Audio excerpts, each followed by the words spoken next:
Good morning to all of you साथियों, कैसे हैं आप लोग। हम उम्मीद करते हैं आप सब अच्छे होंगे और निश्चित रूप से अपनी तैयारी जीत और मेहनत के साथ कर रहे होंगे और करना भी चाहिए। आइए आज हम आपके बीच चर्चा करते हैं बिहार इलेक्ट्रिसिटी बोर्ड के टेस्ट 63 के टेक्निकल प्रश्नों पर परिचर्चा। ठीक है साथियों, आइए जरा देखते हैं। हमारे टेक्निकल प्रश्नों के तहत जब हम चर्चा करते हैं तो हमारा आज का पहला प्रश्न आपके बीच है, टंगस्टन फिलामेंट का प्रतिरोध। एक छोटी सी बात आप जान लीजिए, यह मेरी कौन सी बल्ब है साहब? इनकैंडेसेंट बल्ब है। क्या है? इनकैंडेसेंट लैंप है। और ये किस सिद्धांत पे काम करती है? विद्युत धारा के उष्मीय प्रभाव पर। किस पर काम करती है? विद्युत धारा के उष्मीय प्रभाव पर काम करती है। सेवरल टाइम्स आपको मैंने चर्चा किया है, इसका पावर फैक्टर क्या होता है? यूनिटी होती है, क्योंकि यह आपकी क्या है? रेसिस्टिव लोड है। यह आपकी क्या है? रेसिस्टिव लोड है, इसमें कोई शक नहीं है। साथियों, अब कह रहा है फिलामेंट के रूप में टंगस्टन का प्रयोग करते, नाइक्रोम का नहीं करते। 3370 आप ध्यान रखिएगा, अप्रोक्सीमेटली इसकी जो गलनांक होती है 3370 डिग्री सेल्सियस होती है। और अगर हम गैस भर दें तो इसका जो है साहब कार्यकारी टेम्परेचर वह 2500 से लेकर के 2700 डिग्री सेल्सियस तक हो जाया करता है। ठीक है, अब यहां पर आप ध्यान रखेंगे, यह मेरी पॉजिटिव टेम्परेचर कॉफिशिएंट है। RT equal to R0 into 1 plus alpha T का जो सूत्र है उसको यह स्वीकार करता है। और ये हमारी कैसी मटेरियल है? PTC है। PTC कहने का मतलब है टेम्परेचर बढ़ेगा मेरी रेजिस्टेंस बढ़ेगी, टेम्परेचर घटेगा मेरी रेजिस्टेंस घटेगी। इसमें कोई शक साथियों नहीं है। हमारा सही उत्तर कौन सा हो जाएगा? जल्दी से जवाब दीजिए। Option number A. क्या हो जाएगा? Option number. लगाई गई वोल्टेज में वृद्धि के साथ क्या होता है? बढ़ता है। यहां तो टेम्परेचर के साथ है ना, ठीक है कि नहीं? तो हम कौन सा उत्तर यहां पर लें? टेम्परेचर में जो इंप्रूवमेंट हो रही है, तो हमारा सही उत्तर यहां क्या माना जाएगा? ऑप्शन नंबर ए को ही माना जाएगा। ठीक है कि नहीं? क्या हो जाएगा? ऑप्शन नंबर ए को ही सही माना जाएगा। चलिए आगे बढ़ते हैं साथियों।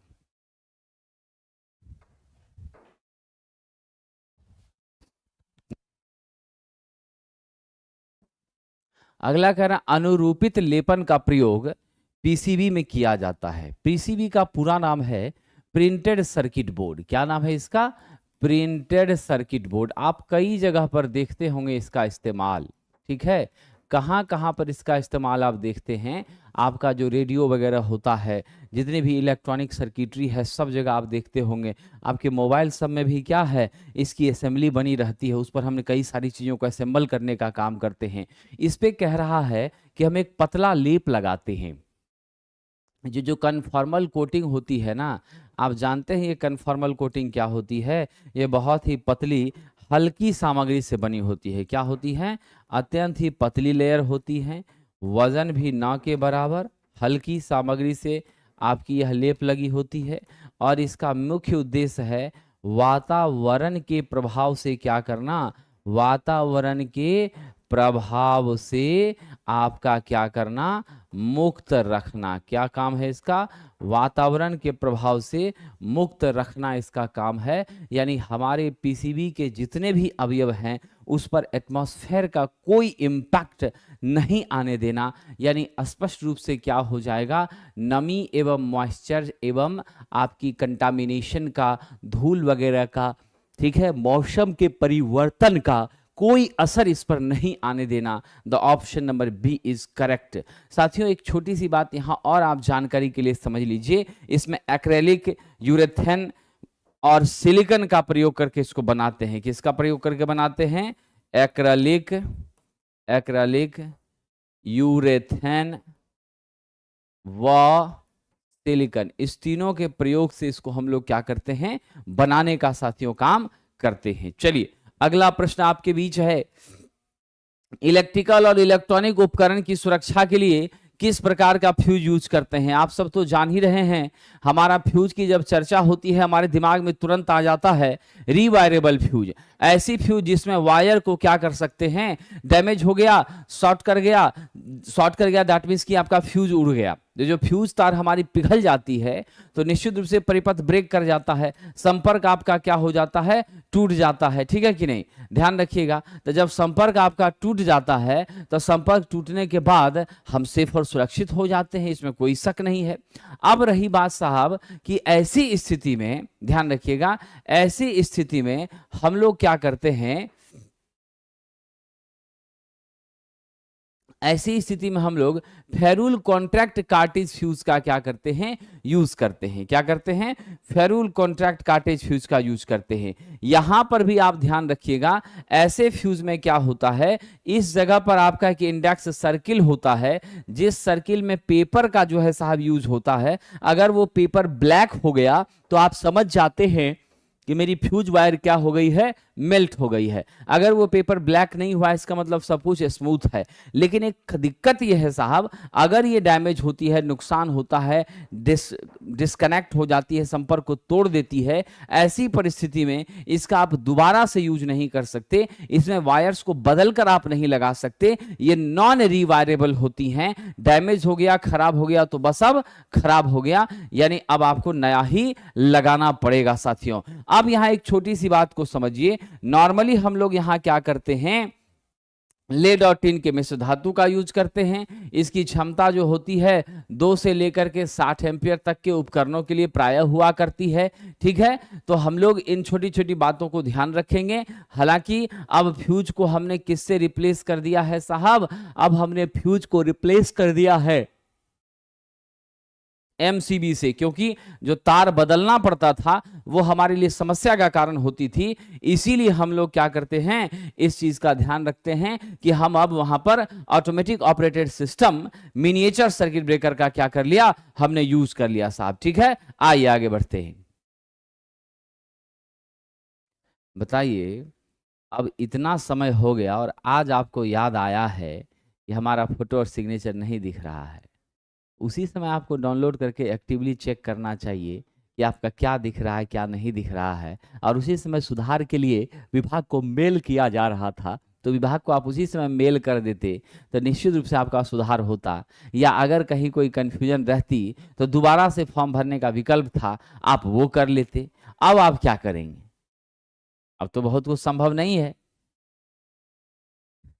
तो समय पर ही सब कुछ होता है ना, जब समय हाथ से निकल जाता है तब आप कुछ भी करके बहुत कुछ कर नहीं सकते हैं। आइए आगे बढ़ते हैं साहब।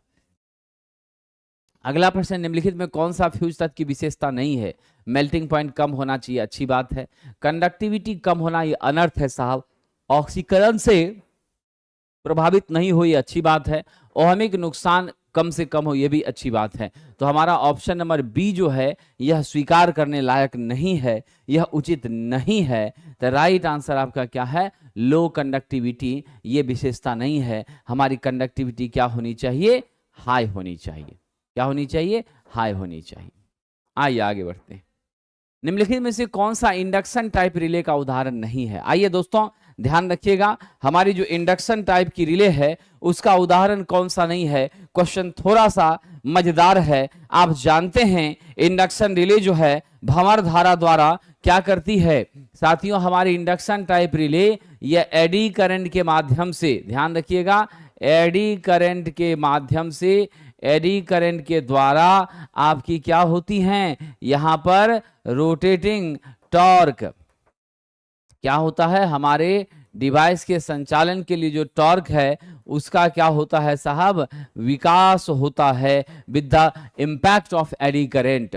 और ऐसी स्थिति में आप सबको मैं बता दूं कि हमारा जो है साहब रिलैक्सेशन पोल रिले ये इंडक्शन का प्रकार नहीं है। Option B, option C, option D ये तीनों हमारे क्या होते हैं, आपके साहब इंडक्शन टाइप के रिले हैं। क्या हैं, इंडक्शन टाइप के साहब रिले हैं, ये याद रख लीजिएगा, ठीक है। चलिए आगे बढ़ते हैं।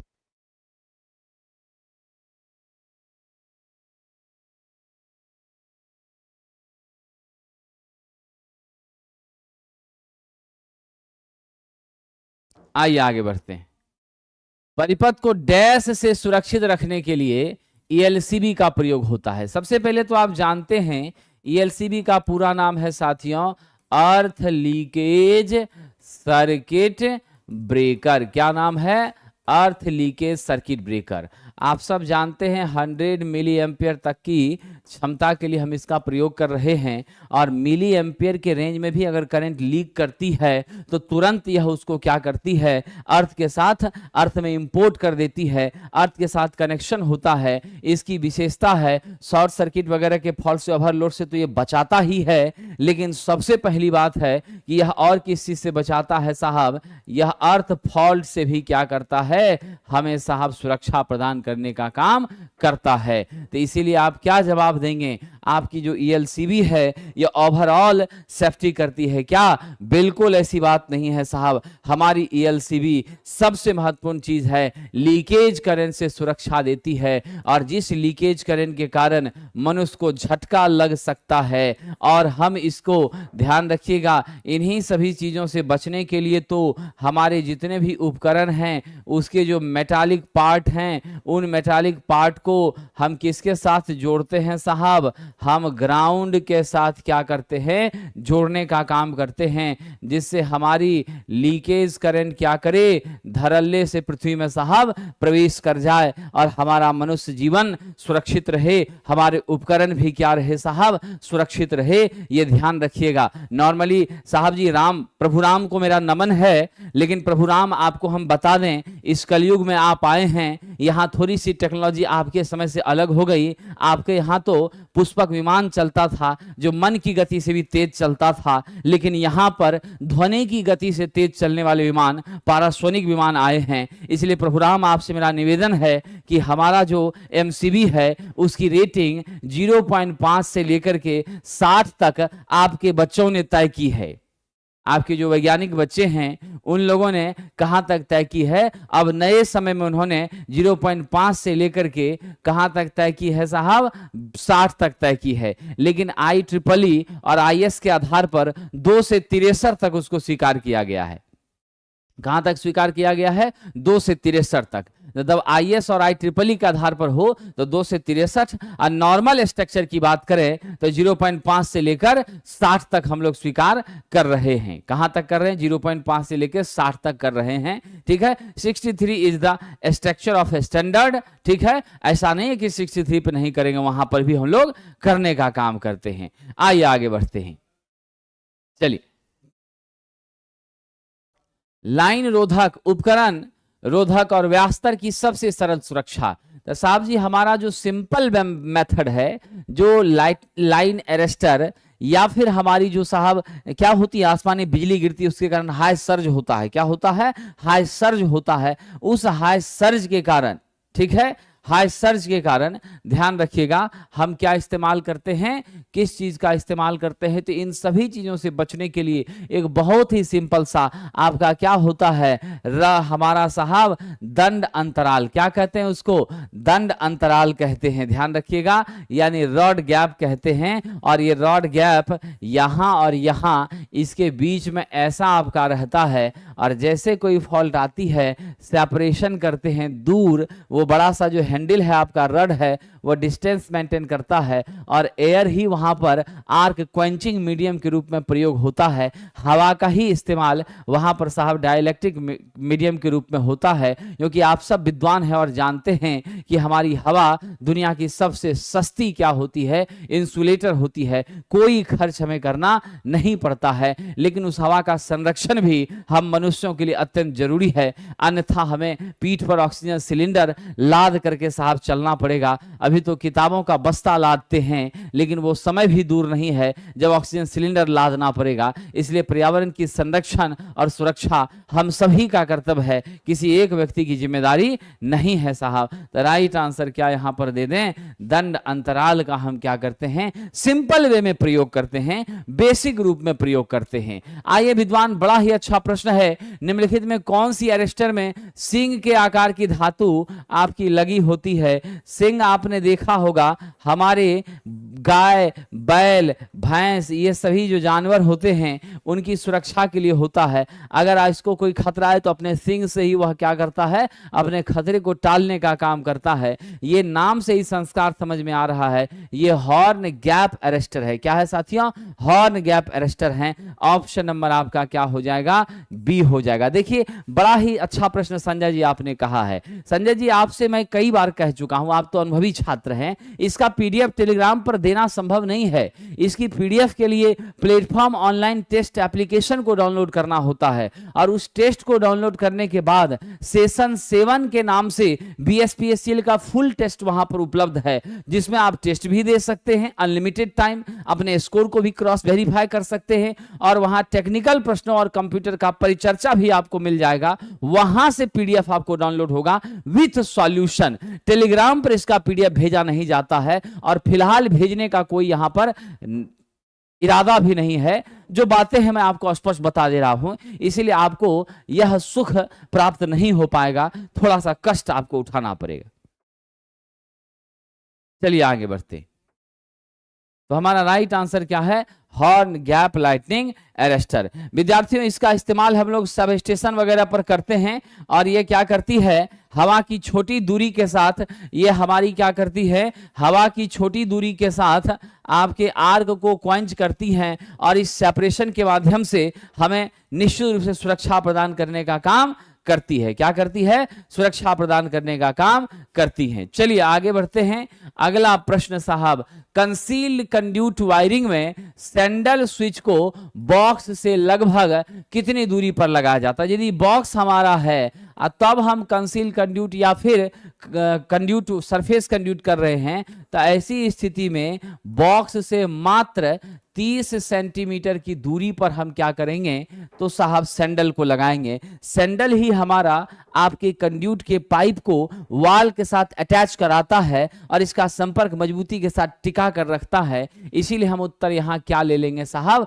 30 ले लेंगे। और आप सबको मालूम है मेरी कंसील्ड कंड्यूट वायरिंग सबसे खूबसूरत, सबसे मजबूत और सबसे सुरक्षित वायरिंग मानी जाती है। जनरली इसमें फॉल्ट होता नहीं है, अगर फॉल्ट हो जाए तब बड़ी दिक्कत होती है उस फॉल्ट को रिमेडी करने में। इसीलिए हम बड़े सावधानी और कुशल कारीगरों के द्वारा इस वाइंडिंग को करने का साहब काम करते हैं, ये बिल्कुल ध्यान रखिएगा। चलिए अगले प्रश्न की ओर बढ़ते हैं हम लोग।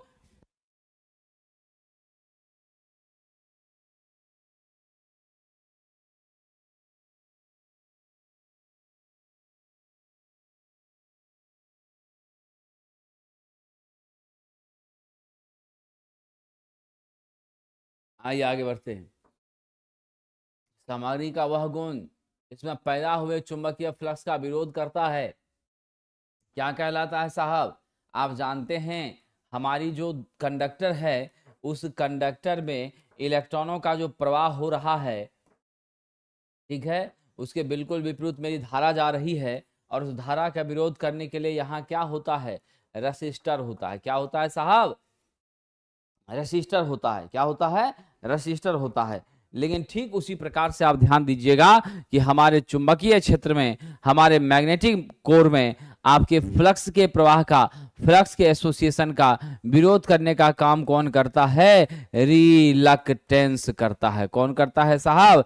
रिलक्टेंस करता है, यानी इसे प्रतिस्तंभ कहते हैं। और आप जानते हैं इस प्रतिस्तंभ को अगर हम S से सूचित करते हैं तो इस S का मान कितने बच्चों को पता है? मैं बता देता हूं। इसका मान होता है साहब जी L/μ इंटू A होता है, समझ गए? और इसको हम L/μ0 into μr into A कह सकते हैं। क्या कह सकते हैं? L/μ0 μr इंटू A कह सकते हैं। इसमें कोई शक नहीं है, क्योंकि म्यू जो है ये परमिएबिलिटी ऑफ कोई भी क्या होती है? Permeability of magnetic material at any medium, ठीक है। μ0 होती है परमिएबिलिटी ऑफ मैग्नेटिक मटेरियल कहां पर साहब? अगर माध्यम एयर हो, माध्यम आपकी क्या हो, हवा हो, तब हमारी चुंबकनशीलता है और इसका मान होता है 4 पाई इंटू 10 के पावर -7 हेनरी प्रति मीटर। क्या होता है, 4 पाई इंटू 10 के पावर -7 हेनरी प्रति मीटर होता है। इसका हम यूनिट की बात करेंगे तो देख लीजिए साहब, लेंथ के लिए क्या हो जाएगा आपका मीटर, है ना, नीचे आपका क्या हो गया हेनरी प्रति मीटर इंटू आपका मीटर का स्क्वायर, क्या हो जाएगा हेनरी प्रति मीटर इंटू मीटर का स्क्वायर। तो आप क्या जवाब दीजिएगा, जल्दी से मुझे बताइए, आपका जवाब क्या हो जाएगा साहब, what should be the real answer for this. इसका यूनिट हो जाता है एम्पियर टर्न प्रति वेबर, क्या हो जाता है 80 प्रति वेबर। अब कहिए साहब ये कहाँ से आया, तो हम इसे ऐसा भी तो कह सकते हैं एमएमएफ बाय आपका क्या हो जाएगा फ्लक्स हो जाएगा, और एमएमएफ को हम लोग एम्पियर टर्न में मापते हैं, अब फ्लक्स मेरा क्या होता है वेबर होता है, तो 80 प्रति वेबर हो गया, क्या हो गया 80 प्रति वेबर हो गया। ठीक है, तो मेरा राइट आंसर क्या है, ऑप्शन नंबर डी है, क्या है ऑप्शन नंबर डी है। चलिए आगे बढ़ते हैं।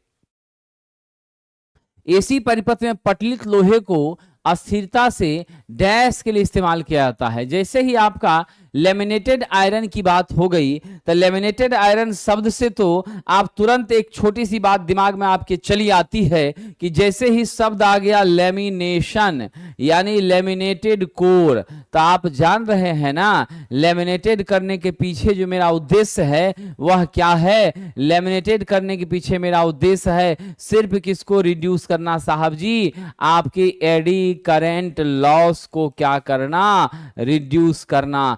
आप सबको मालूम है हमारी एडी करंट लॉस P बराबर होता है KE eddy current coefficient Bm के power 2 Bm square F square T square into भी यहाँ आयतन है। यहाँ आपने देखा मेरी एडी करंट किसके समानुपाती हो रही है, थिकनेस ऑफ लेमिनेशन के वर्ग के समानुपाती हो रही है। ये T आपका क्या है साहब, थिकनेस ऑफ लेमिनेशन है। आप याद रख लीजिएगा हमारे लेमिनेशन की मोटाई जितनी कम होगी मेरी एडी करंट लॉस उतनी कम होगी, इसलिए पतला लेमिनेशन करते हैं। और आप सभी विद्वानों को मालूम है 0.35 mm से लेकर 0.5 mm करते हैं। 0.5 mm 25 हर्ट्ज की सप्लाई पर चाहिए और 0.35 mm का जो रेंज है वो 50 हर्ट्ज की सप्लाई पर हम लोग रखने का काम करते हैं। मेरा सही उत्तर क्या हो जाएगा, एडी करंट के कारण होने वाली लॉसेस को क्या करने के लिए,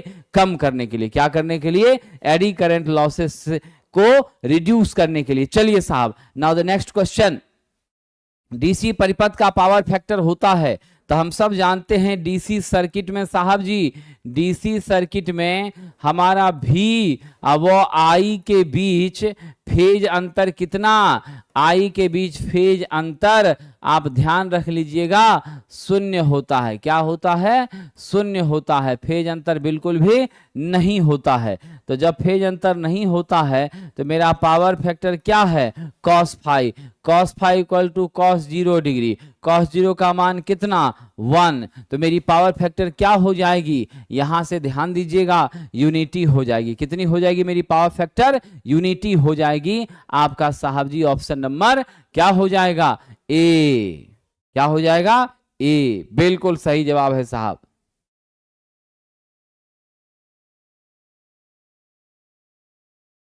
आइए अगला प्रश्न है,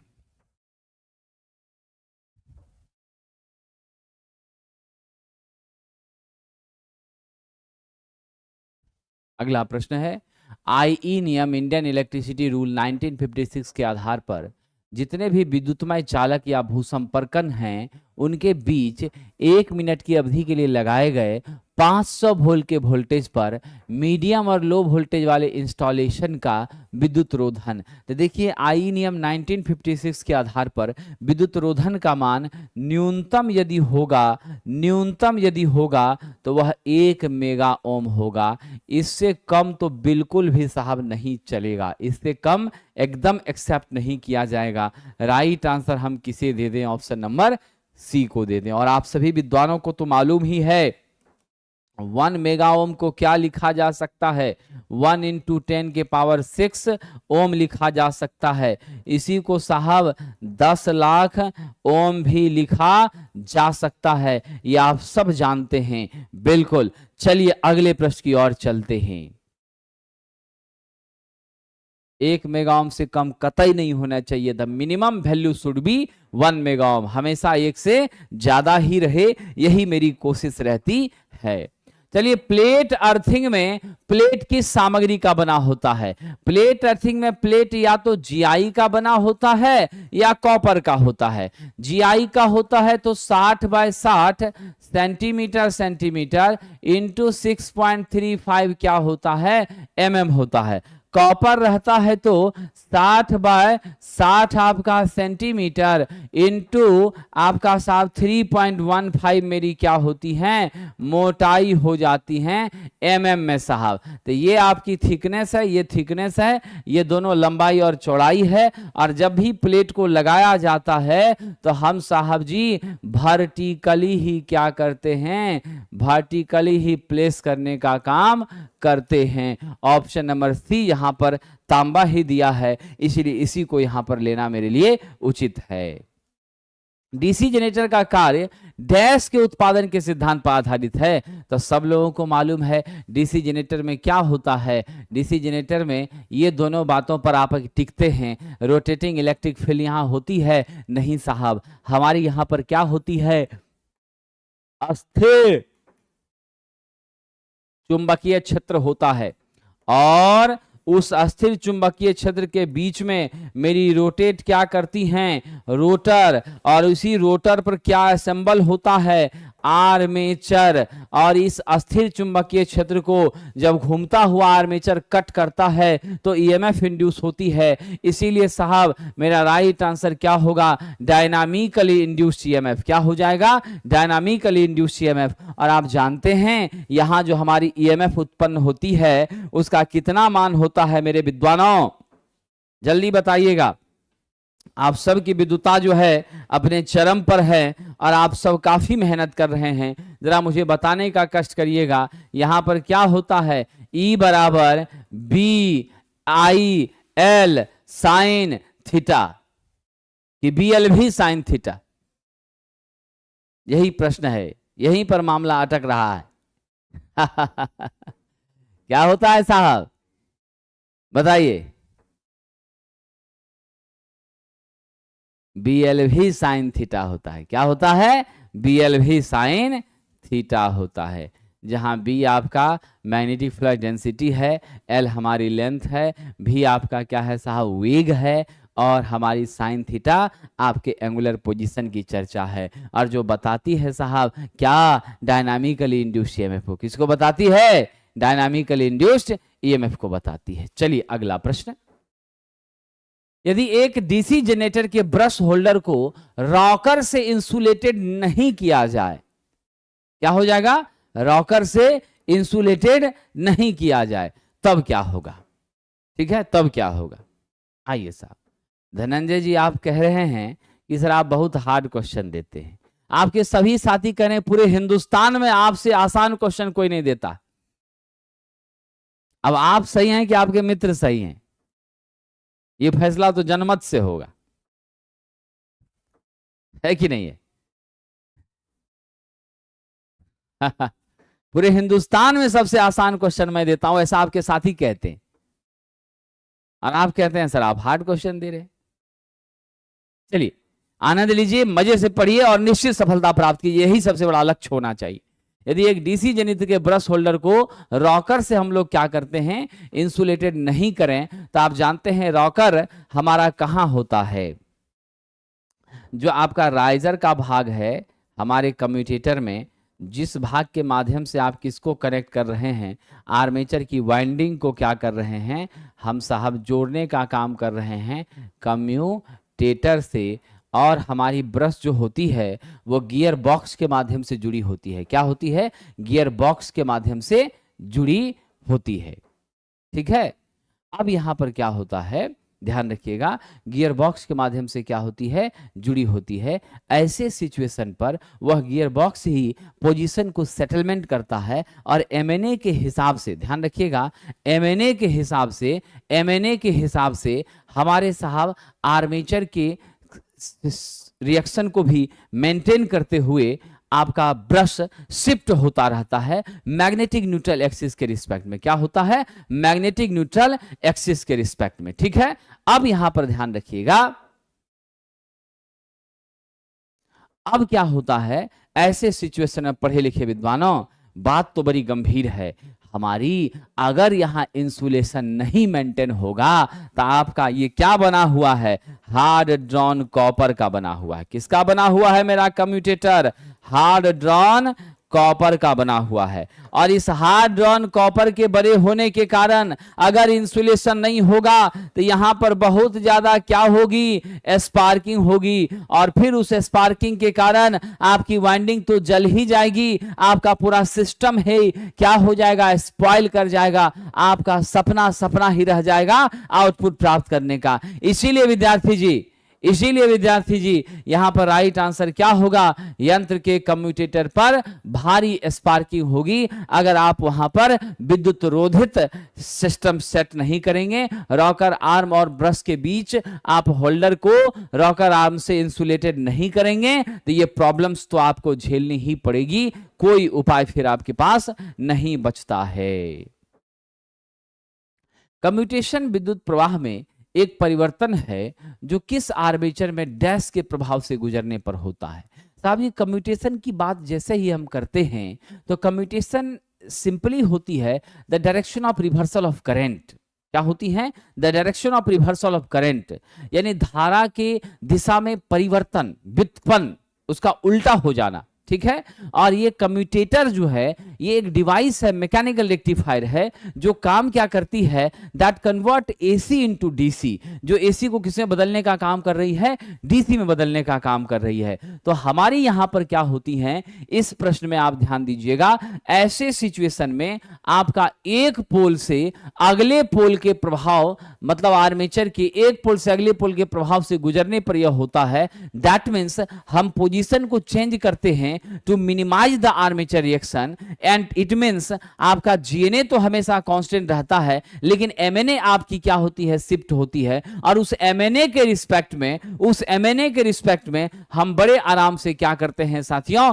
तो उस एमएनए के रिस्पेक्ट में एक पोल से अगले पोल के बिहाफ में हम वेरी करते रहते हैं, परिवर्तन करते रहते हैं, बाईपास करते रहते हैं, और फिर हमारी क्या होती है, चीजें सेफ और सुरक्षित होती। कम्यूटेटर एसी को डीसी में बदलता है, समझ गए। लेकिन आप याद रखना कम्यूटेशन एक प्रक्रिया है जो direction of reversal of current को क्या करती है, इंटीमेट करती है साहब। Option D is the right answer. Crane और हॉइस्ट के लिए किस डीसी मोटर को, तो क्रेन और हॉइस्ट में आपको स्टार्टिंग टॉर्क क्या चाहिए साहब, इन दोनों में स्टार्टिंग टॉर्क हमें हाई चाहिए, उच्च चाहिए। और ये high starting torque, adjustable speed, ये हमें कहां मिलती हैं, डीसी सीरीज मोटर में मिलती हैं। और आप सब जानते हैं डीसी सीरीज मोटर के लिए हम कौन सा स्टार्टर साहब, 2 पॉइंट स्टार्टर का क्या करते हैं, प्रयोग करते हैं। किसका प्रयोग करते हैं, 2 पॉइंट स्टार्टर का प्रयोग करते हैं।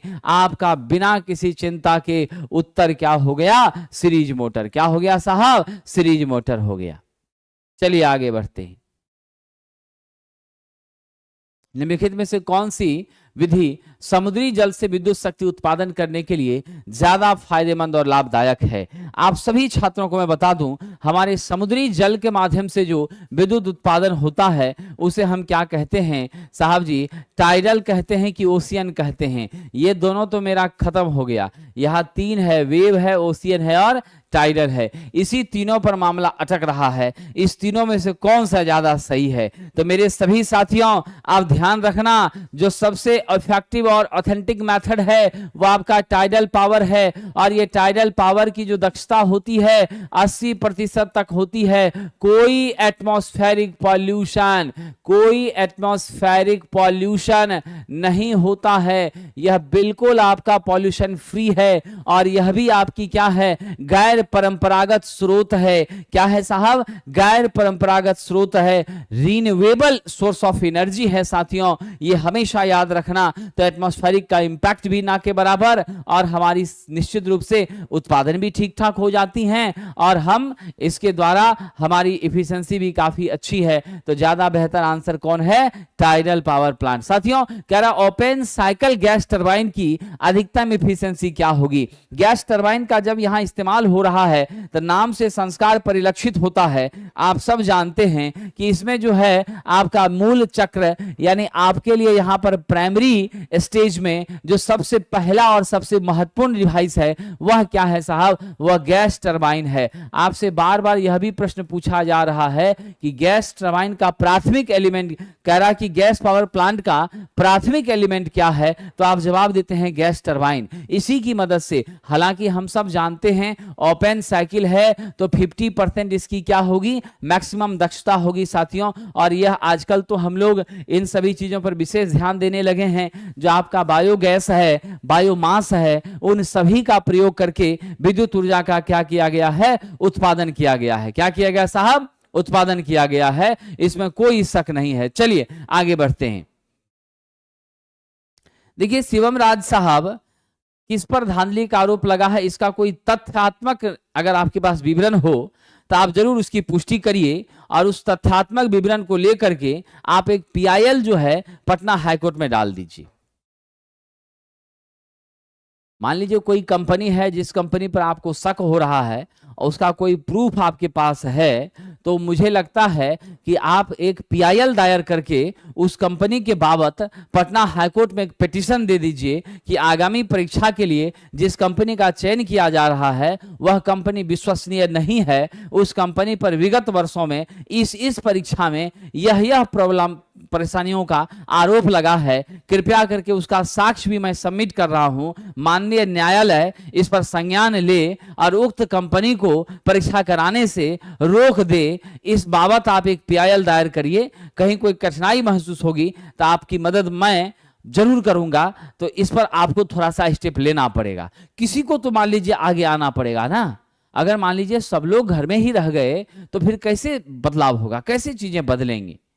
अगर कोई सबूत नहीं है तो फिर छोड़ दिया जाए, अगर सबूत है तब तो बहुत अच्छी बात है।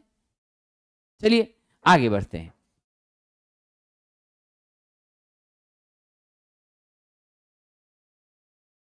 अब यहां पर हमारा जो है अगला प्रश्न है। अगले प्रश्न की ओर बढ़ने से पहले थोड़ा सा आप लोग कष्ट कर लीजिए। कष्ट ये है साहब कि अगर आप असिस्टेंट लोको पायलट की तैयारी में लगे हुए हैं, आपका trade electrician, wireman, instrument mechanic, armature winder है, या नहीं तो साहब आपका ट्रेड बीटेक डिप्लोमा से आपने क्या किया है? इलेक्ट्रिकल इंजीनियरिंग से बीटेक डिप्लोमा किया है। और आप साहब जी ध्यान रखिएगा कि आप साहब जी LP के लिए ट्रेड के 75 क्वेश्चन में सफलता पाना चाहते हैं तो हम रुक्मिणी पब्लिकेशन की इस बुक को पूरी तरह फॉलो करते हुए क्वेश्चन थ्योरी का ये बैच हमारा है मात्र 499 रुपए में प्लेटफॉर्म बाय नवीन कुमार सिंह एप्लीकेशन पर उपलब्ध है। रिकॉर्डेड भी और लाइव भी दोनों मोड की क्लासेस यहां पर अवेलेबल है। आप रिवीजन भी कर सकते हैं और करंट में स्टडी भी कर सकते हैं, तो आप जुड़ सकते हैं उससे। साथ ही वहां पर हमारा टारगेट इलेक्ट्रॉनिक मैकेनिक करके बैच है जो इलेक्ट्रॉनिक मैकेनिक के साथियों के लिए है विशेष रूप से, तो वहां से भी आप जुड़ सकते हैं। यह हमारा बेसिक साइंस इंजीनियरिंग ड्राइंग का स्वर्णरथ बैच है जहां पर हम आपके बीच complete basic science engineering drawing की थ्योरी करवा रहे हैं, उसके प्रश्नों को भी हम करवा रहे हैं। सिर्फ प्रश्न के लिए मेरा वंदे भारत बैच है जहां पर हम क्वेश्चंस की परिचर्चा अपने रुक्मिणी प्रकाशन की बुक का कर रहे हैं। और ये बूस्टर बैच है जो अंतिम समय में रिवीजन के लिए बिहार इलेक्ट्रिसिटी बोर्ड के बच्चों के लिए है, BSPSL के लिए है। मात्र 199 रुपए में साहब ये उपलब्ध है ऑनलाइन। ठीक है। बूस्टर बैच के बाद कैसे रिवीजन करें, तो रिवीजन के लिए तो यह बैच है। हम जब तक पढ़ाएंगे तभी तक आप पढ़िएगा, आप अपने से कुछ नहीं पढ़िएगा, आप अपने से एक बार भी कॉपी किताब नहीं पलटिएगा। मैं आपके आंखों के सामने रहूंगा तभी आप पढ़ेंगे, ऐसे नौकरी मिलेगी, जरा सोच कर बताइए। तो इसीलिए साहब जी याद रखना, ये बूस्टर बैच उसी के लिए लाया गया था जो बच्चे रिवीजन करना चाहते हैं। तो आप किताब को सामने निकालिए, एक एक लाइन को कवर अप करिए, क्वेश्चन बनाइए, बूस्टर बैच से रिवीजन करिए, फिर आप हमारे जो टेक्स्ट बुक्स हैं, हमारा जो क्वेश्चन बैंक है उससे बनाइए, टेस्ट सीरीज लगाइए। मैंने इतना क्वेश्चन आपको करवा दिया है, लगभग बुक में आपका 2000 के आसपास टेक्निकल क्वेश्चन, बाकी आपके बैचेज में क्वेश्चन, बाकी टेस्ट सीरीज के माध्यम से 4000 के आसपास क्वेश्चन, 7,500 क्वेश्चन आपको मैंने करवा दिया है। 7,500 क्वेश्चन को कमांड करते हैं आप, बुक के टॉपिक्स को कवर अप करते हैं, कंसेप्ट को कवर अप करते हैं। कोई माइका लाल रोक सकता है आपका सिलेक्शन? जी, सवाल ही पैदा नहीं होता है। आइए आगे बढ़ते, अगला प्रश्न। तो ये सभी बैचेज मिलेंगे आपको प्लेटफॉर्म बाय नवीन कुमार सिंह एप्लीकेशन पर, और इससे संबंधित जानकारी के लिए 70701770 पर आप क्या करेंगे, कॉल करेंगे, तो हो सकता है आपको थोड़ी बहुत मदद प्रदान कर दी जाए। आगे बढ़ते हैं साहब। भू उपग्रह एवं अंतरिक्ष यान में विद्युत शक्ति आपूर्ति हेतु किस प्रकार का विद्युत उत्पादन संयंत्र यूज किया जाता है? यानी आपके सैटेलाइट वगैरह में क्या होता है साहब, आपके सैटेलाइट वगैरह में, ठीक है।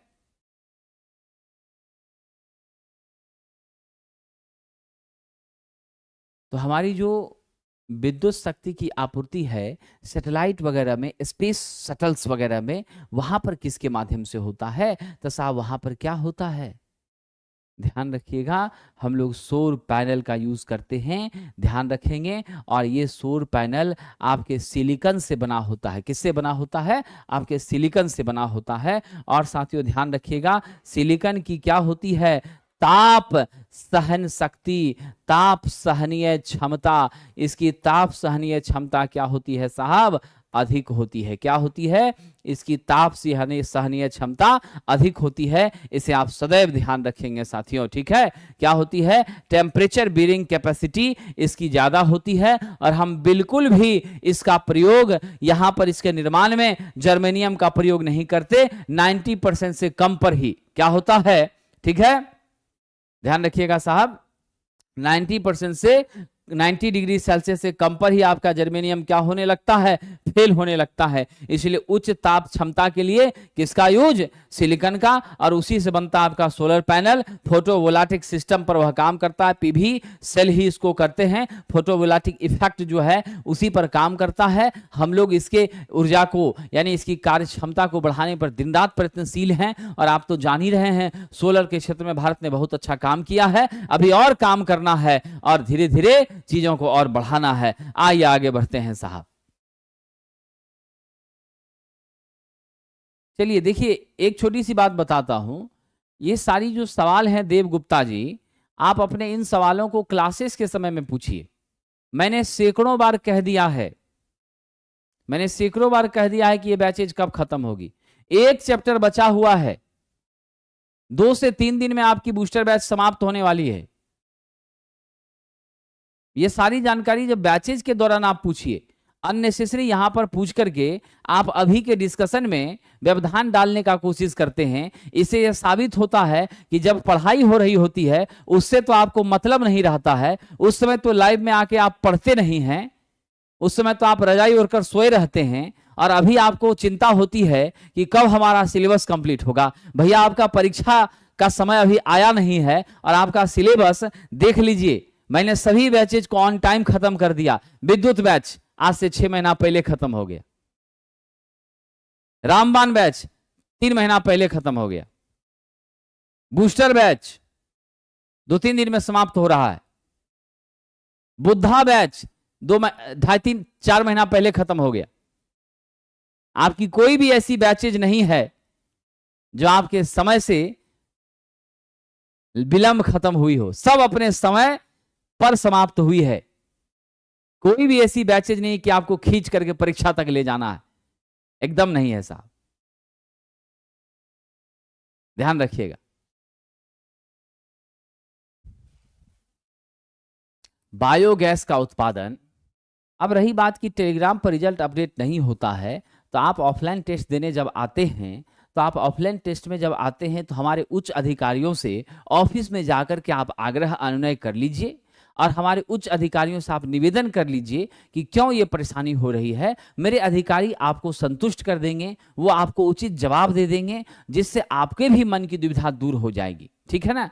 तो जहां की समस्या है उस प्लेटफॉर्म पर समस्या को रखिए, जरूर समाधान होगा। आप अच्छे और मेहनती छात्र हैं। प्रॉब्लम होगा पेट में, दवाई खाएंगे हम, प्लास्टर करेंगे दीवार में, दर्द होगा हमारे पेट में, आप प्लास्टर दीवार पर करने लगेंगे, ठीक हो जाएगा कि दवाई हमको खाना पड़ेगा, तभी वो पेट का दर्द ठीक होगा। आइए आगे बढ़ते हैं, अगला प्रश्न। बायोगैस का उत्पादन साहब कैसे होता है? तो बायोगैस का उत्पादन जो है, बायोगैस के रूप में समान रूप से क्या होती है? मीथेन होती है। क्या होती है साहब? मीथेन होती है, जो बिल्कुल बदबूदार गैसें होती हैं। आपके गोबर वगैरह से या फिर आपके कूड़ा वगैरह के सड़ने गलने से, इन सब से यह क्या होता है? प्राप्त होता है। तो यहाँ पर दिए गए ऑप्शन में सबसे सही कौन है? ऑप्शन नंबर बी को ही हम लोग लेकर के आगे बढ़ेंगे। चलिए अगला प्रश्न, घरेलू रेफ्रिजरेटर में निम्नलिखित में कौन सी मोटर का उपयोग किया जाता है? तो घरेलू रेफ्रिजरेटर में साहब जी हम सिंगल फेज इंडक्शन मोटर का प्रयोग करते हैं, जो कि FHP होती है, फ्रैक्शनल हॉर्स पावर की मोटर होती है, ठीक है। इसका जो वाटेज है 1/4 HP, आपका साहब जी 1/8 HP, 1/2 HP है ना। इसी सब रेंज का यह मोटर होता है, जिसका हम यहाँ पर विशेष रूप से क्या करते हैं? प्रयोग करते हैं। चलिए अगला प्रश्न,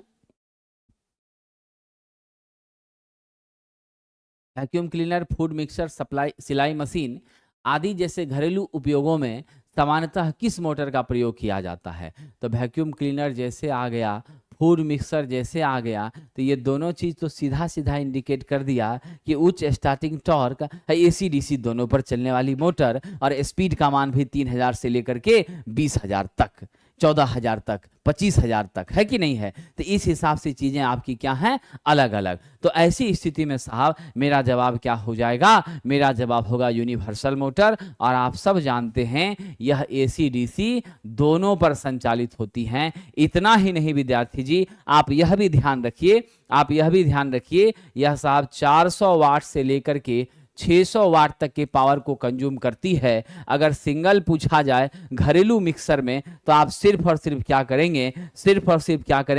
400 वाट तक का ही साहब जी प्रयोग करेंगे, ठीक है। 400 को ही आप उत्तर में लेने का कष्ट करेंगे। आइए आगे बढ़ते हैं। चलिए स्टैंडर्ड पोल वगैरह तो बहुत कम हमारी टॉर्क वाली होती है, स्टार्टिंग टॉर्क बहुत नेग्लेजिबल होता है, 5 से 35% की क्षमता होती है। हिस्टरेसिस साउंडलेस होती है, साउंड इक्विपमेंट्स में इसका यूज करते हैं, ठीक है साहब। चलिए अगला प्रश्न है, कौन सी प्रतिष्ठम मोटर की एक विशेषता नहीं है? देखिए बड़ा ही अच्छा क्वेश्चन है, और यह क्वेश्चन परीक्षा के उद्देश्य से भी अत्यंत महत्वपूर्ण है साहब। यहां पर ध्यान रखिएगा, इसकी लागत कम होती है, बात सही है। कोई DC फील्ड वाइंडिंग नहीं होता है, बात सही है।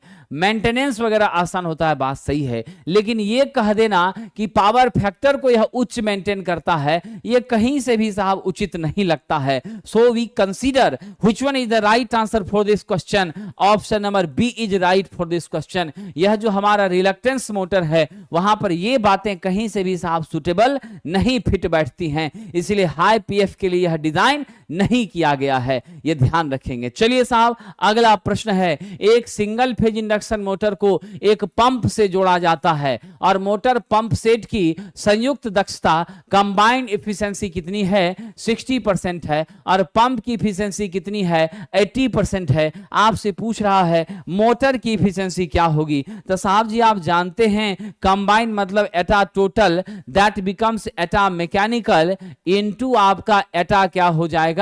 पंप हो जाएगा, या एटा मोटर कह दीजिए M4 मोटर कह दीजिए, और P फॉर आप क्या कह दीजिए साहब, पंप कह दीजिए, और T मीन्स आपका टोटल है, ओवरऑल है। तो हम साहब जी यहां से यह रिलेशन तो हमने देख लिया। अब हमारे पास सिचुएशन क्या है, हमें निकालना एटा M है। एटा M इक्वल टू क्या करिएगा, एटा टोटल बटा एटा P कर दीजिएगा, इनटू 100 कर दीजिएगा, परसेंटेज में मान आपका निकल जाएगा। तो जरा सा देख लीजिए साहब, हमारा क्या हो जाएगा, 60/80 इंटू यहाँ 100, 0 0 कट गया। What will be the value dear friend, जल्दी बताइए कितना हो रहा है, कितना हो रहा है साहब, 75%। कितना हो रहा है, 75% इज द करेक्ट आंसर, ये ध्यान रखना, 75%। तो क्वेश्चन थोड़ा सा टफ था, समझे कि नहीं, लेकिन ऐसे ही टफ क्वेश्चन जो है परीक्षा में आते भी रहते हैं। अगला है, निम्नलिखित में किस घरेलू उपकरण में मोटर का कोई उपयोग नहीं होता है। यहाँ गीजर है, रेफ्रिजरेटर है, वॉशिंग मशीन है, पंखा है। इन तीनों में साहब सिंगल फेज इंडक्शन मोटर का प्रयोग होता है, और हमारी गीजर में कोई मोटर नहीं लगती, ये पानी को गर्म करता है साहब। यहाँ पर हमारी हीटिंग एलिमेंट लगती हैं, और वो हीटिंग एलिमेंट आपके नाइक्रोम की बनी होती हैं। हमारे गीजर के भीतरी एवं बाहरी टैंक के बीच, भीतरी एवं बाहरी टैंक के बीच आपका क्या होता है, ग्लास उल रहता है। क्या होता है साहब, ग्लास उल रहता है, जो उष्मारोधी होता है। क्या होता है, उष्मारोधी। दैट मीन्स बाहर की गर्मी को अंदर, बाहर की ठंडक को अंदर, और अंदर की हीट को बाहर जाने से बिल्कुल क्या करता है, रोकने का साहब काम करता है। ये आप ध्यान रखेंगे, ठीक है। चलिए, तो मेरा राइट आंसर है ऑप्शन नंबर ए। रुक्मिणी प्रकाशन के वॉल्यूम 2 के सेट का डिस्कशन अपने समय पर पुनः चालू हो जाएगा। 11 सेट आपकी सेवा में हमने प्रस्तुत किया है, बचे हुए 9 भी हो जाएंगे, ठीक है। आपके सवालों की वजह से इसको बंद किया गया, क्योंकि आपका हमेशा से सवाल होता है, समझ गए, आपकी भाषा शैली इतनी प्यारी होती है, जिस भाषा शैली के कारण हमको बंद करना पड़ गया।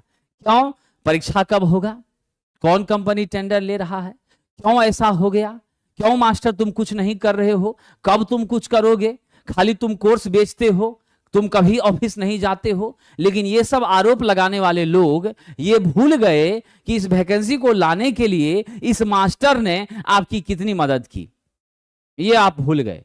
जब भी जरूरत पड़ा है विभाग के साथ खड़े होने का, छात्रों के साथ खड़े होने का, कभी आपके साथ मैं पीछे नहीं हटा हूं। ऑफिस क्यों नहीं जा रहे हो, मतलब आप रजाई में पड़े रहें और हम लाठी खाने के लिए जाते रहें। जब छात्रों को बुलाया जाता है तो कोई बच्चे नहीं पहुंचते हैं, उनके पास वक्त अपने लिए नहीं है। जब आपको अपने लिए वक्त नहीं है तो अकेला कोई व्यक्ति क्यों आपके लिए खड़ा होगा, यह बड़ा सवाल है। और सारी जानकारी तो आपके बीच आ ही रही है, हमसे ज्यादा तो आप एक्टिव और क्रिएटिव हैं। इन्हीं सारी बातों के कारण तत्काल इस डिस्कशन को रोका गया है।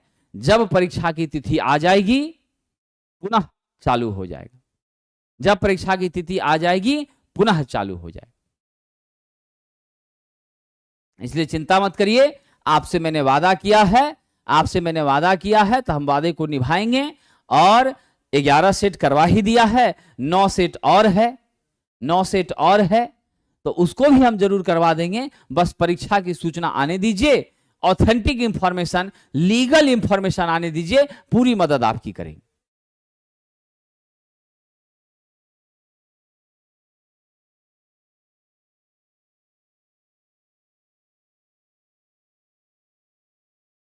आइए साहब, और दूसरी एक महत्वपूर्ण बात आप बता दीजिए, मैंने किसी छात्र को यह कभी नहीं कहा कि आप दूसरी परीक्षा छोड़ दीजिए।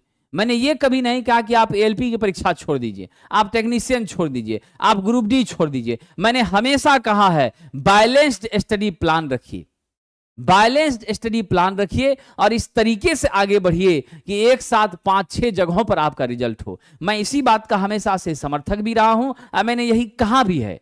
अगर छात्रों ने स्वयं में निर्णय ले लिया और स्वयं में निर्णय लेकर के वह बाकी परीक्षाओं को छोड़ रहे हैं, इसके लिए मैं दोषी नहीं हूं। आप जो आरोप लगा देते हैं कि आपके वजह से हम एक ही परीक्षा में लगे रहे, बाकी परीक्षा हम छोड़ दिए, अब मेरा क्या होगा, तो ये मेरा डिसीजन नहीं है, इट्स योर ओन डिसीजन। मैंने हमेशा से यही बात कही है लोगों को, balanced study plan, balanced study plan. आइए पढ़ाई पर ध्यान दे दीजिए। कौन सी डिवाइस पावर प्लस को विविक्त यांत्रिक गति में परिवर्तित करती है, यानी कौन सी डिवाइस पावर पल्सेस को हमारे डिस्क्रीट मैकेनिकल में, यानी पल्स विड्थ मॉड्यूलेशन जो हमारी टेक्निक है, उसके आधार पर उस सिग्नल को या किस में बदलती है, तो यांत्रिक गति में साहब, स्टेपिंग मोशन में बदलती है। और ये डिवाइस मेरी होती है स्टेपर मोटर। क्या होती है साहब? ये होती है आपकी स्टेपर मोटर। ये ध्यान रखना, जिसका प्रयोग हम लोग घड़ियों में करते हैं, इसका प्रयोग हम लोग प्रिंटर में करते हैं, इन सारे जगहों पर हम क्या करते हैं, इसका इस्तेमाल करते हैं। ऑप्शन नंबर क्या है? बी आपका सही उत्तर है। आइए साहब, unexcited single phase synchronous motor क्या है? तो unexcited single phase synchronous motor जो है वह आपका क्या होगा? सिंगल फेज सिंक्रोनस मोटर की जैसे चर्चा आती है साहब, हमारा एक नाम यहां आ जाता है जो कि आपका क्या है? हिस्टेरेसिस। और जानते हैं यह hysteresis NS equal to 120 F/P पर संचालित होती है। कितने पर संचालित होती हैं? 120 F/P पर संचालित होती है, पहली चीजें। और दूसरी महत्वपूर्ण बात आप यहां से ध्यान दीजिएगा साहब, इसकी साउंड बिल्कुल भी नहीं होती है। और तो और यह सिंगल फेज के एसी सप्लाई पर संचालित होता है। इसके रोटर को कोई एक्साइटेशन देने की जरूरत नहीं पड़ती है। और हिस्टेरेसिस के अलावे इसका एक और भाई है, उसका नाम क्या है साहब? उसका नाम जल्दी बताइए। रिलक्टेंस है। क्या नाम है उसका? रिलक्टेंस है। चलिए आगे बढ़ते हैं। तो option number A is the correct answer. Shaper machine का स्पेसिफिकेशन किया जाता है। ये आपके पास मैकेनिकल डिवाइस है, हमारे फीटर वाले छात्र इसका यूज करते हैं, हैवी मशीनरी है। इसके माध्यम से हम मेटल का क्या करते हैं? शेपिंग तैयार करते हैं, स्ट्रक्चराइज करते हैं। क्या करते हैं साहब जी? हम लोग स्ट्रक्चराइज करने का काम करते हैं आपके मेटल के स्ट्रक्चर को। इसमें जो सबसे महत्वपूर्ण बात है, इसका स्पेसिफिकेशन हम किस आधार पर करते हैं? क्वेश्चन अत्यंत ही महत्वपूर्ण है, ध्यान रखिएगा। On the basis of stroke length. किसके आधार पर साहब? स्ट्रोक की लंबाई के आधार पर करते हैं। यहाँ वाइस है, जिस जबड़े में हम मेटल को स्ट्रक्चर को फंसाने का काम करते हैं। इस जगह पे टूल का व्हील है, कितना पर कसना है, कैसे कटिंग करनी है, कौन सा डिजाइन स्ट्रक्चर बनेगा, वो सारी चीज़ों को हम असेंबल करते हैं। हम लोग यहाँ पर यूज़ करते हैं डीसी शंट मोटर का। किसका यूज करते हैं साहब? डीसी शंट मोटर का, क्योंकि कांस्टेंट स्पीड की मशीन हमको यहाँ पर चाहिए, ठीक है, जिसके स्पीड का वेरिएशन भी बहुत फास्ट और बहुत क्यूरियोसिटी के साथ ना हो, यह भी हम लोगों को चाहिए, ये ध्यान रखिएगा। चलिए आगे बढ़ते हैं साहब। सिंगल फेज मोटर में यूनिवर्सल मोटर किसके लिए सबसे उपयुक्त है? तो हमारी ग्राइंडर के लिए क्या है? सबसे उपयुक्त है। काफ़ी ज़्यादा हम इसका इस्तेमाल करते हैं। फास्ट वगैरह में तो डीसी सीरीज मोटर का यूज करते हैं, ठीक है। तो हमारी सबसे अच्छी मोटर कौन है? यूनिवर्सल मोटर, जो कि सिंगल फेज में AC DC दोनों पर चल रही है। ग्राइंडर के लिए हमारा पावर कितना कंज्यूम करेगा? 400 वाट के आसपास कंज्यूम करेगा। और साथ ही साथ इसकी स्पीड 3000 RPM से लेकर के 14000 RPM तक होगी। ग्राइंडर के केस में कहीं कहीं पे 12000 भी लिया जाता है, इसलिए आप जरा सा भी चिंता नहीं करिएगा। स्टार्टिंग टॉर्क भी इसकी क्या होती है? उच्च हुआ करती है। क्या होती है विद्वानों? स्टार्टिंग टॉर्क भी इसकी उच्च हुआ करती है। राज साहब, सिंक्रोनस मोटर के लिए कौन सा फीचर सही है? तो आप जानते हैं सिंक्रोनस मोटर NS बराबर 120 F/P पर चलती है।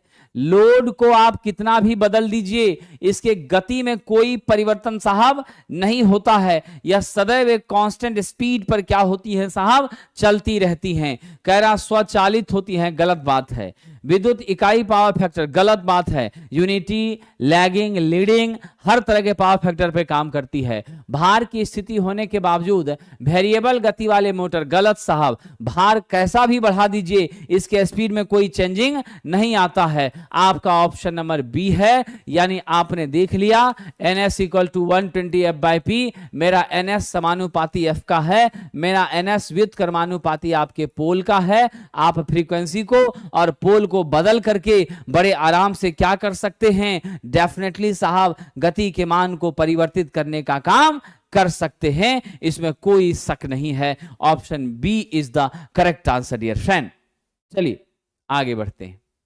सिंक्रोनस मोटर के लिए किस प्रकार का स्टार्टिंग विधि बाहरी शक्ति का उपयोग नहीं करता?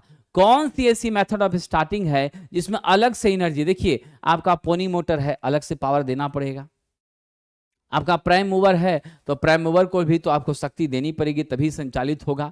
उसके बाद साथियों यहां पर ध्यान दे दीजिएगा, आपका जो इंडक्शन मोटर है वहां भी आपको शक्ति देने की जरूरत पड़ेगी। लेकिन हमारा जो एक मेथड डैम्पर वाइंडिंग वाला है, जो आपका ध्यान रखिएगा सालियन पोल टाइप रोटर में, जो कहां पर हमारे सालियन पोल टाइप रोटर में क्या होता है, प्रयोग किया जाता है। क्या होता है? सालियन पोल टाइप रोटर में प्रयोग किया जाता है। वहां पर हम लोग डैम्पर बार का यूज करते हैं। और ध्यान रखिएगा ये हमारी हंटिंग को भी दूर करता है, स्टार्टिंग टॉर्क को भी साहब क्या करता है, इंप्रूव करने का काम करता है। ये भी बातें आप ध्यान रखिएगा। और पोल फेसेस पे हम कॉपर के नंगे बेयर कंडक्टर को टुकड़े टुकड़े में हम क्या करते हैं, वहां पर असेंबल करने का काम करते हैं। ध्यान रखेंगे इसके लिए कोई एक्स्ट्रा एनर्जी इसे विशेष रूप से देने की जरूरत नहीं पड़ती है। The right answer for this damper winding, जिसको बाहर से कोई ऊर्जा देने की आवश्यकता महसूस नहीं होती है और देते भी नहीं है साहब। चलिए तुल्यकालिक मोटर के द्वारा उत्पादित शक्ति तो साहब P बराबर, आप सब ने अपने मानव जीवन में पढ़ा है, आप लोग तो काफी मेहनती छात्र हैं, आपने पढ़ा है EV into V by XS sine del. ये है हमारा साइन डेल साहब जी, जिसके मेरा P क्या हो रहा है, समानुपाती हो रहा है। ऑप्शन नंबर आपका क्या हो गया, आपका ए हो गया। Right answer is option number A. इसे हम लोग साहब किस रूप में जानते हैं, इसे हम लोग भार कोण, इसे हम लोग टॉर्क एंगल के रूप में भी जानते हैं। आइए विद्वानों आगे बढ़ते हैं और अगला प्रश्न आपके बीच है, निम्नलिखित में से कौन सा विकल्प सिंक्रोनस मोटर का प्रयोग नहीं है? तो साहब सिंक्रोनस मोटर का अस्थिर लोड, कांस्टेंट लोड के लिए हम इसका यूज करते हैं। पावर फैक्टर सुधारने के लिए बिल्कुल यूज करते हैं। जब यह पावर फैक्टर सुधारने के लिए यूज होता है तो इसे हम सिंक्रोनस कंडेंसर के नाम से साहब जानते हैं। और ये आपकी क्या होती है, नो लोड पर ओवर एक्साइटेड हमारी सिंक्रोनस मोटर होती हैं। वोल्टेज रेगुलेशन में भी यह यूज में लिया जाता है। आपके कर्षण के लिए कौन यूज होता है, डीसी सीरीज का यूज होता है, डीसी सीरीज मोटर का। इसलिए मेरा आंसर यहां पर क्या है, ए है। इसके लिए इसका प्रयोग हम लोग नहीं करते हैं। चलिए आगे बढ़ते हैं। किस प्रकार के केबल में ठोस तांबा या तांबे से लेपित स्टील चालक होता है जो धात्विक गुंथन और धात्विक टेप में परिबद्ध होता है? जल्दी से बताइए साहब। ये हमारी कोएक्सियल केबल होती है, जिस केबल का प्रयोग हम टेलीविजन वगैरह में क्या करते हैं, उपयोग करने का काम करते हैं। कहां पर करते हैं साहब, टेलीविजन वगैरह में हम इसका प्रयोग करने का काम करते हैं। ये ध्यान रखिएगा, मेटल का गुच्छा रहता है, ऊपर से आपका कॉटन का क्या रहता है साहब, धागा गूथा हुआ रहता है, लचीली संरचना होती है। ध्यान रखिएगा, right answer is coaxial cable. आइए साहब, कह रहा भूमिगत केबल के संदर्भ में बेडिंग किस पदार्थ का? तो आप सबको तो याद है, सबसे पहले मेरा कंडक्टर के ऊपर इंसुलेटिंग पेपर की सुरक्षा के लिए नमी से हमारा मेटालिक शीथ या लेड शीथ, उस लेड शीथ के ऊपर फिर क्या करते हैं, बेडिंग। ये बेडिंग जो होती है साहब आपकी बनी होती है कैसे पदार्थ से, आपके मुलायम पदार्थों से, दैट मीन्स जो जर्क को क्या कर सके, सहने की ताकत रखे, ऐसे पदार्थ से। और वो पदार्थ आपका कौन सा होता है विद्वानों, आप जान लीजिएगा, वो पदार्थ मेरा फाइबरस मटेरियल होता है, आपका जूट होता है, हेसियन टेप वगैरह होता है। क्या होता है? जूट होता है। इन सब का गद्देदार स्ट्रक्चर बिछाते हैं, फिर उसके ऊपर हम आर्मरिंग करते हैं, जो जीआई या नहीं तो साहब आप स्टील का हम लोग रड यहां पर यूज करते हैं। और सबसे बाहर में फिर हम सर्विंग करते हैं, जो एटमॉस्फेरिक के कंडीशन से क्या करता है, हमें सेफ रखने का साहब काम करता है। इसीलिए हम ऊपर का जो आंसर है ए नंबर, उसी को हम ले लेंगे। क्या ले लेंगे? ऑप्शन ए ले लेंगे। चलिए आगे बढ़ते हैं साहब। बिल्कुल बिल्कुल सही कहा है प्रभुराम आपने। सिम्बस टेक्निक का हम लोग क्या करते हैं? प्रयोग करते हैं, सिम्बस का प्रयोग करते हैं। चलिए विद्यार्थी जी आइए साहब, एक बात आप जानते हैं ना, रिजल्ट के बाद बहरूपियों का पर्दाफाश हो जाता है। इसलिए ऐसे बहरूपीय बनने से बचिए जो कि आपका पर्दाफाश न हो। जो हैं वही रहिए, जो नहीं हैं वो होने का प्रयास मत करिए। आइए अगला प्रश्न है, भूमिगत केबल की कमियों को ध्यान में रखते हुए निम्नलिखित में कौन सा गलत है? तो भूमिगत केबल की कमियां क्या है साहब? प्रारंभिक लागत अधिक होती है, बात तो सही है। मेंटेनेंस कॉस्ट भी कम होता है, बात तो एकदम सही है। लेकिन हमसे पूछा जा रहा है कि असत्य क्या है? दोष की संभावना अधिक होती है। भाई साहब, जोड़ों की लागत, दोष की संभावना बहुत अधिक होती है, गलत बात है। दोष की संभावना क्या होती है? कम। दोष की संभावना क्या होती है साहब? कम होती है, ये ध्यान रखिएगा। दोष की संभावना कम होती है, फॉल्ट यहां पर कम अकर होता है, इसमें कोई शक नहीं है। इसीलिए उत्तर क्या देंगे? सी। इन्हीं सारे कारणों से तो हम लोग प्रीफरेंस किसे दे रहे हैं? हम प्रीफरेंस दे रहे हैं साहब केबल को। महंगा होता है लेकिन सुरक्षित है, ये मेरा मूल औचित्य है साहब। भूमिगत केबल बिछाते समय एकल केबल के लिए स्टैंडर्ड कहता है कि कम से कम नीचे 1.5 मीटर की गहराई करिए और इस चौड़ाई को आप 45 सेंटीमीटर जरूर रखिए। अगर चौड़ाई 45 आप नहीं करते हैं तो दो केबल के बीच में कम से कम आपको क्या करना होगा? 30 cm का दूरी रखना होगा। थोड़ा सा दोनों कॉर्नर पर हल्का हल्का खिसका दीजिए, ठीक है? तो आप कम से कम क्या कर सकते हैं? 35 cm का कम से कम गड्ढा जरूर करिए चौड़ाई में। उससे छोटा करिएगा तो यह उचित नहीं है। तो राइट आंसर क्या हो जाएगा? मिनिमम 35, स्टैंडर्ड 45 कह रहा है, स्टैंडर्ड 45 कह रहा है। ये डायरेक्ट लेइंग मेथड है, प्रत्यक्ष गड़ाई की व्यवस्था है, सबसे आसान यही हुआ करती है। विद्यार्थी जी, निम्नलिखित में कौन सा विद्युत रोधी पदार्थ केबल में बहुत कम क्या किया जा रहा है? प्रयोग में लिया जा रहा है। तो केबल में बहुत कम प्रयोग में कौन लिया जा रहा है? तो लकड़ी का प्रयोग बिल्कुल भी हम नहीं करते। विद्युत रोधन के लिए लकड़ी का प्रयोग करेंगे तो मेरा केबल बहुत हैवी हो जाएगा, लचीलेपन का अभाव रहेगा, केबल का हम सदुपयोग बेहतर इस्तेमाल करने में सक्षम नहीं होते हैं, ये दिक्कत हो जाएगी। हम संसेचित पेपर का यूज करते हैं, पीवीसी का यूज करते हैं, रबर का यूज करते हैं, ये सब हम जरूर इस्तेमाल करने का काम साथियों करते हैं, ये ध्यान रखना। एक रोधित द्वारा द्विध्रुवीय ट्रांजिस्टर में डैश होती हैं। A bipolar transistor with an insulator, what should be the real answer for this question dear friend? जरा कोशिश करके बताइएगा। जैसे ही हम लोग रोधित की बात करते हैं, इंसुलेटर की बात करते हैं, तो नेचुरली हमारी क्या हो जाएगी? मेरी इनपुट इंपिडेंस, इंसुलेटर के साथ की बात हो तो इनपुट इंपिडेंस हमारी क्या होगी साहब? यह बिल्कुल हाई हो जाएगी, उच्च हो जाएगा। तो ऑप्शन नंबर कौन सा मेरा सही है? डी नंबर है, उच्च इनपुट प्रति बाधा। चलिए आगे बढ़ते हैं विद्यार्थी जी। कह रहा यूनि जंक्शन ट्रांजिस्टर में दो आधारों के बीच प्रतिरोध। प्रश्न तो थोड़ा सा टफ मालूम हो रहा है जी, कैसे काम चलेगा ये तो समझ में नहीं आ रहा है। आप ही लोग कुछ दिमाग लगाइए। विद्यार्थी जी ध्यान रखिएगा, यूजेटी का पूरा नाम होता है यूनी जंक्शन ट्रांजिस्टर। कितने जंक्शन होते हैं साहब?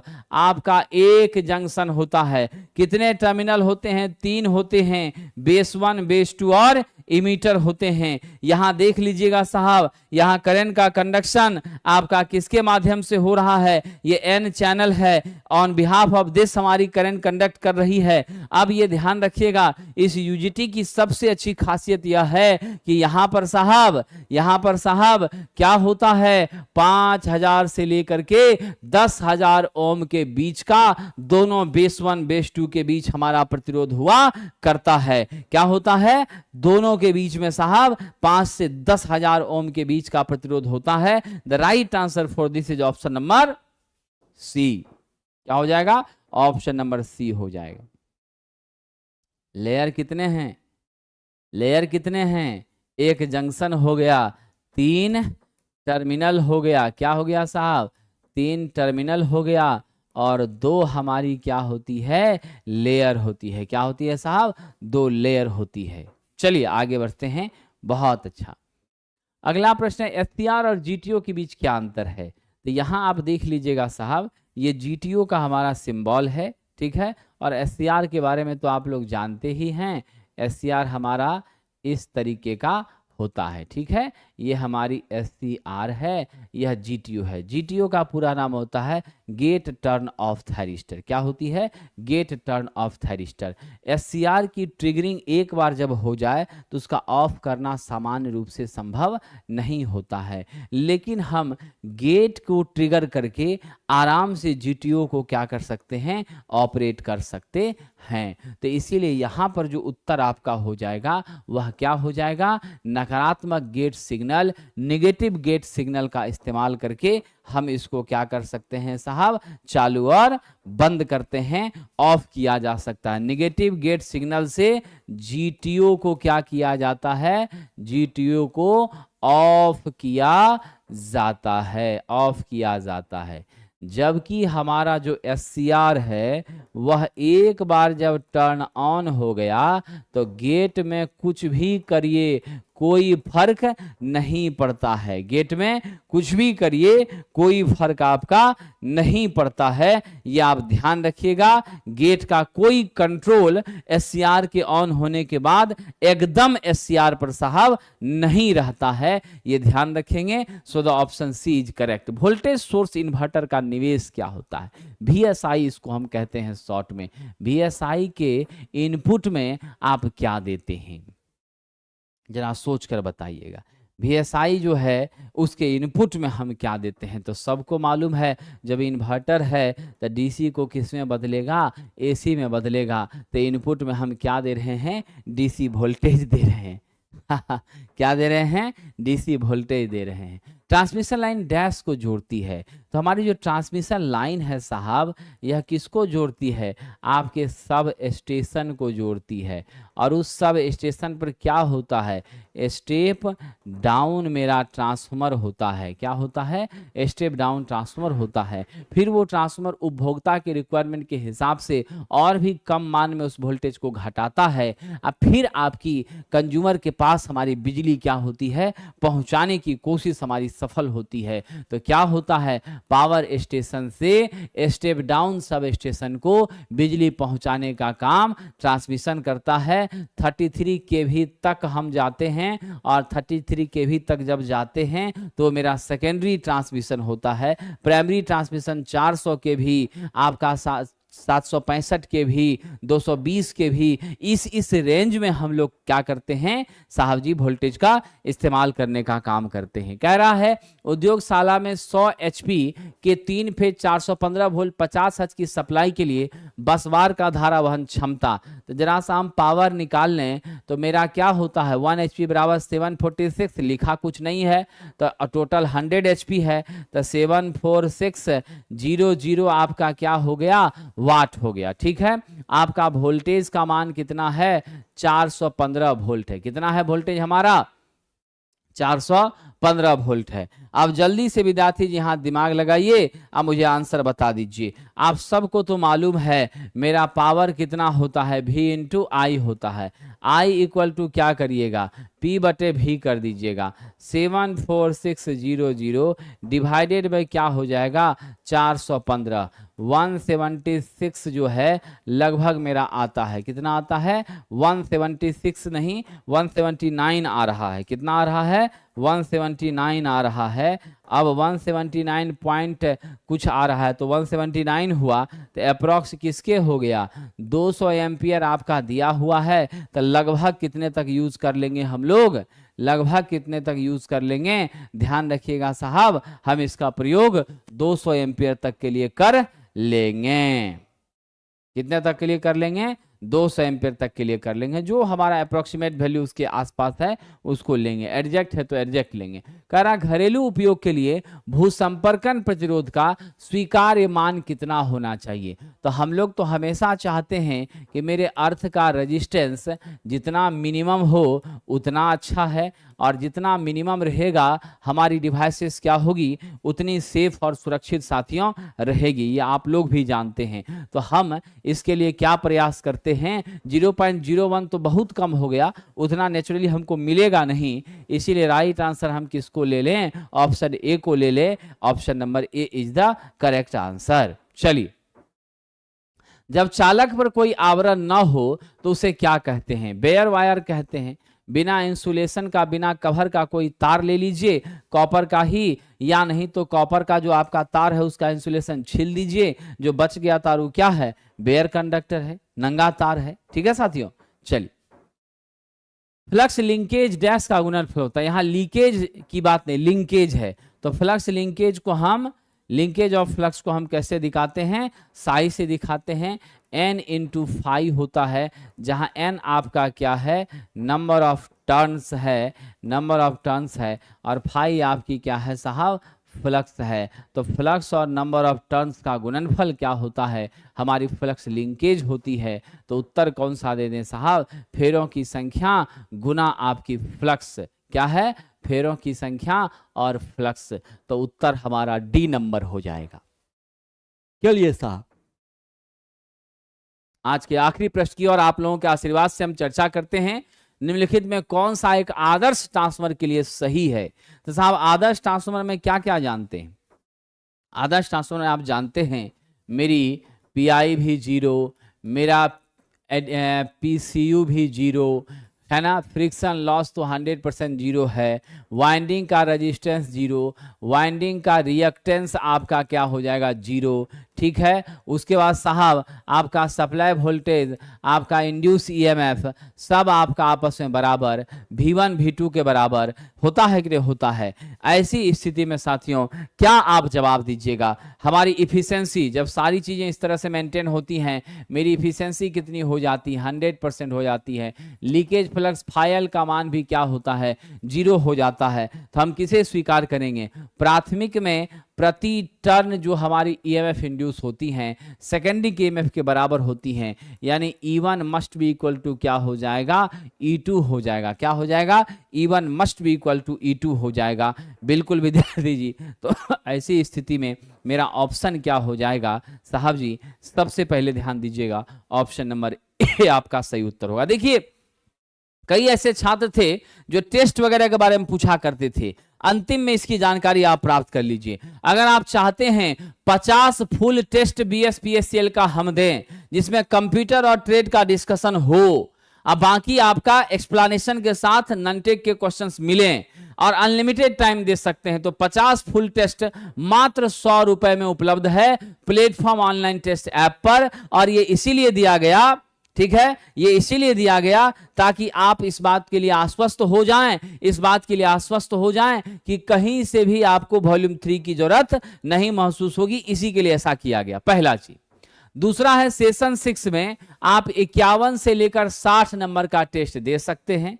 सेशन 7 जो है उसमें आप 61 से लेकर 70 नंबर का टेस्ट से जुड़ सकते हैं। ठीक है साथियों, आप असिस्टेंट लोको पायलट के लिए स्पेशल ट्रेड का टेस्ट चाहेगा, आप यहां पर साथियों ध्यान रखिएगा, इस इलेक्ट्रीशियन ग्रुप के, इलेक्ट्रिकल ग्रुप के इस 20 टेस्ट वाले सेट से जुड़ सकते हैं। इससे जुड़ने के बाद आपको 20 टेस्ट मिलेगा 75 क्वेश्चन का with discussion, assistant loco pilot के लिए विशेष रूप से। ठीक है साथियों, और इस ब्रह्मास्त्र टेस्ट में देश की सभी परीक्षाओं के लिए 4000 प्लस प्रश्नों की प्रैक्टिस आपकी हो सकती है। हम लोग 3700 से ज्यादा प्रश्न यहां पे कवर कर चुके हैं, तो यह काफी फायदेमंद है। ये सारा का सारा जो कोर्स है वो मिलेगा प्लेटफॉर्म ऑनलाइन टेस्ट ऐप पर। कहां मिलेगा?